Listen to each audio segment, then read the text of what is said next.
I just finished a couple of pots. They're 10-inch pots, block construction. I'm going to make a tenor banjo out of one and a banjolele out of the other.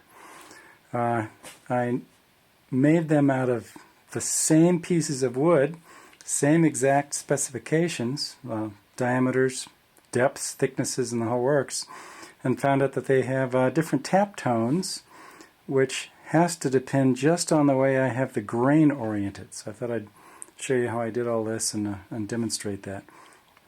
So this is one of them. This is bloodwood on the top. Believe it or not, this is black wingy in the middle, and then this is curly maple as the trim.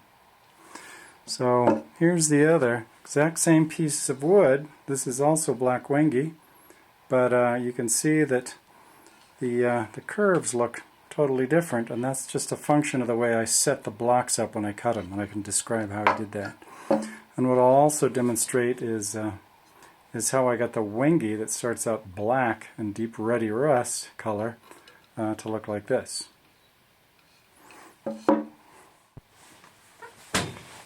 Okay, here's the interesting thing about these two pots, and as I said before, they're as identical as you could make them except for the orientation of the grain in these two different pots. They're both 10-inch pots, exactly the same height and width. The bloodwood tone rim is taken from the same piece of wood for both.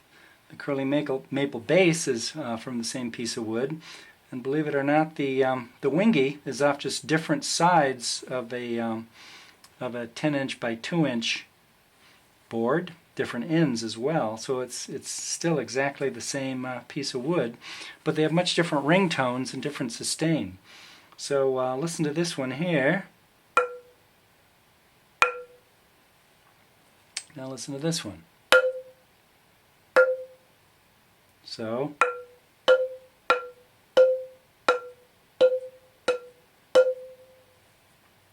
a whole step difference, and this one seems to have a little bit more sustain. This is wingy.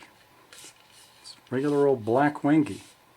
And I've gotten this grain to come out on it by bleaching it with regular household bleach. You can see it's a block construction rim, and what I'm going to do now is bleach the second rim. So this rim's ready to bleach.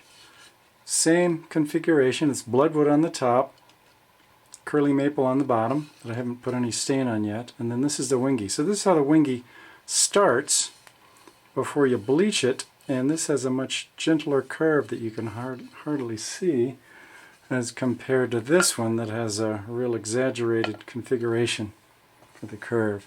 So this is how it starts out. This is the regular wingy that you'd get. This is part of the stock that I use. That's what it looks like when you start. Here I've dipped the end in bleach, and you can see that it turns the red, kind of the rust color grain totally white and leaves the black black.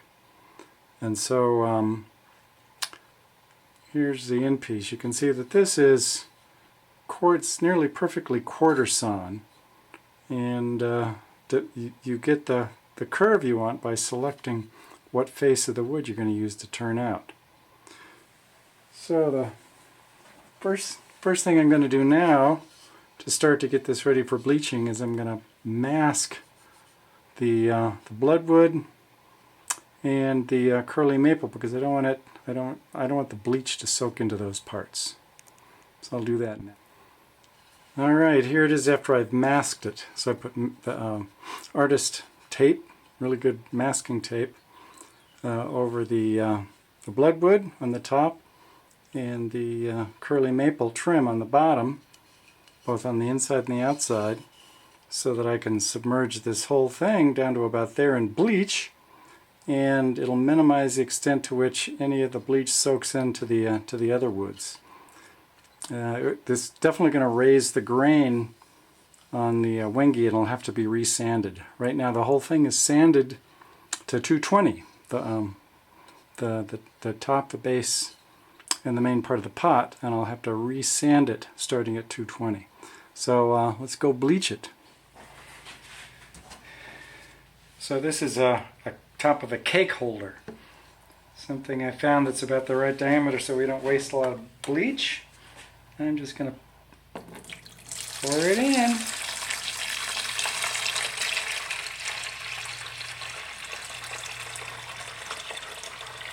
Till it comes up to the level of the top masking. You can see it's actually floating a little bit. Alright, it's been a half an hour. I'll take this out.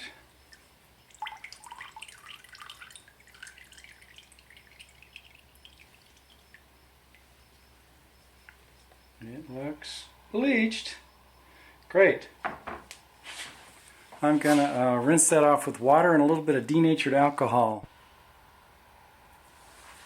Alright, it looks pretty good. You can see how the contrast really came out. Okay, we'll let this dry a little bit, then I'll strip the tape off and we can take a better look with better lighting.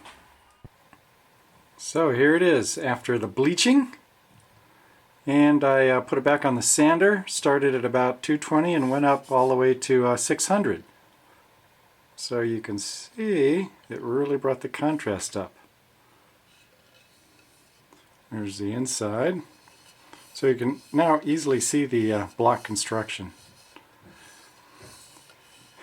Now one point is, after you've bleached it, the bleach only bleaches the wood down to less than 1 millimeter in, maybe a 64th in, so you can't sand much. You can only do finish sanding, where you start to sand through the white and you'll get all the way back down to the rusty red color again. And so I actually put one quick coat of Formby's tung oil on this, and I'll put a couple more coats on, which makes it a little bit more golden. The Formby's brings out kind of the makes the white kind of ivory gold. And so there's the two different configurations of the way I set the wood up. Alright, this really demonstrates the different ways you configure the way you cut the wood in order to get these different curving patterns in the bleached wingy.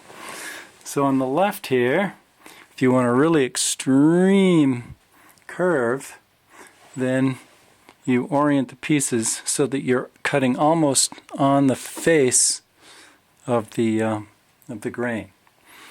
And this is the in view, and so you're curving around like that, and with a slight slant to the grain with respect to the surface, then you get a really extreme grain.